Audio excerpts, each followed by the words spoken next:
Hi everyone! Ayan, nandito ako sa shop and trying to relax, trying to think of what to do.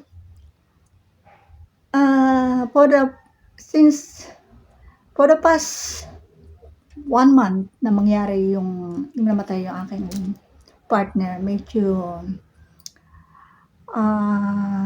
hindi ko alam kung anong gagawin ko dun. Medyo hindi ko alam kung may mga gabi na medyo wala ako sa mood, may mga araw na bigla ka nalang maiiyak. Pero ngayon, sabi ko nga, yung post ko ngayong araw na 'to mula kaninang umaga ay puro change of mood, change of attitudes, change of colors. Pero ang hirap din, hindi naman gano'n actually hindi gano'n kabilis mawala 'yan, hindi gano'n kadaling makalimot, hindi gano'n kadaling hindi gano'n kadaling magsabi na, "I'm okay."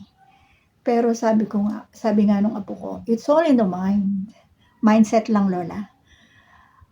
Don't think, i-set mo yung mind mo na okay ka and things will be okay." Parang ang dali, 'di ba?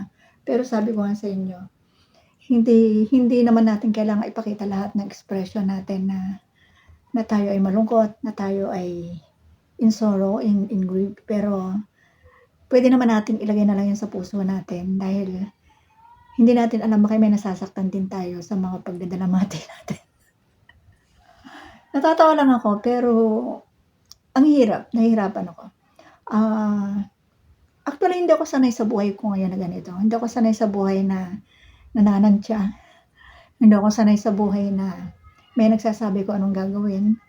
Hindi ako sanay sa buhay na may nagdidikta sa'kin kung saan ko ba ilalagay ang mga bagay-bagay.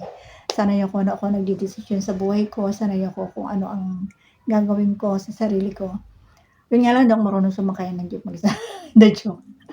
Pero deep inside, masaya ako na kasama ko ng aking pamilya, pero malungkot kasi hindi naman gano'n kadaling kalimutan ng isang tao na matagal mong nakasama, na siya lahat ang sa tuwing may mga bagay akong gagawin, mula nang mawala siya, tuwing may gagawin akong mga bagay-bagay o yung mga katulad ng pagdi-DRS, pagshi-ship, siya lahat yun. Pagbili ng mga gamit ko, pagbili ng mga needs ko, siya yun.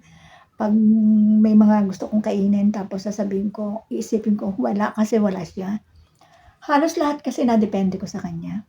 And even yung 'pag nagbubuhat ako ng mabigat, hindi niya ako hinahayaang magbuhat ng gano'n kasi sabi niya, masama sa'yo 'yan, ako na lang." Ganyan. Hindi niya ako hinahayaan sa gano'n, hindi rin niya ako hinahayaan na lumalabas mag-isa. 'Yun yung mga nami-miss ko.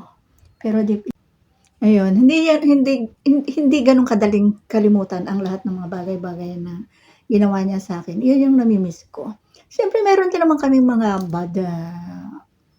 bad days, meron din kaming mga misunderstandings, mga hindi pagkakaunawaan, lalong-lalo na sa mga bagay-bagay, lalo na sa 'pag gugupitan ko siya ayaw niya ng maikli, 'pag maputi na yung hair niya gusto ko siyang kulayan kasi ako na bakit gano'n siya, ayaw niya mag-ayos ng sarili. Yun lagi namin pinag-aawayan, yung pag-aayos ng sarili kasi hindi siya conscious sa sarili niya. Sobrang simple na gusto niyang buhay, sumunod ako dun. Naging gano'n ako kasimple. Pero sabi ko nga, should not be my way. Pero ginawa ko. And dumugar ako dun sa kung ano yung gusto niya. Parang gano'n kasimple yung words na gagamitin ko. And then, hindi dahil sa nakikita niyong ganito ako ngayon ay ang laki ng pagbabago, 'di ba? Pero sabi ko nga, kahit naman siguro magbago ang lahat, andito pa rin siya sa puso ko, hindi ko siya puwedeng kalimutan. Kasi naging bahagi siya ng buhay ko and nakasama ko siya sa hirap, ginhawa at kumbaga sa kuwanay. Siya ang nagpalakas ng loob ko sa mga panahon na wala akong kasama. May mga time kasi na talagang feeling ko nag-iisa ako, siya yung sinandalan ko. Kaya hindi siya gano'n kadaling kalimutan. Pero sabi ko nga, it's about time na ilagay na lang sa puso ko kung ano yung naging bahagi siya ng buhay ko at hindi kailangang malungkot na lang ng malungkot. Kasi parang pakiramdam ko talaga may nasasaktan. Natatawa lang ako pero it's about time. Sarilinin ko na lang. And 'wag mo isipin kung nakikita mo man kung ano man ang mga pinaggagawa ko, alam kong lagi kang nandiyan lang sa paligid. 'Wag mo isipin na kalimutan kita, hindi. sa puso lang kita. Gusto ko lang tumahimik, gusto ko lang baguhin na yung mood kasi I just want to change my life. Yun lang.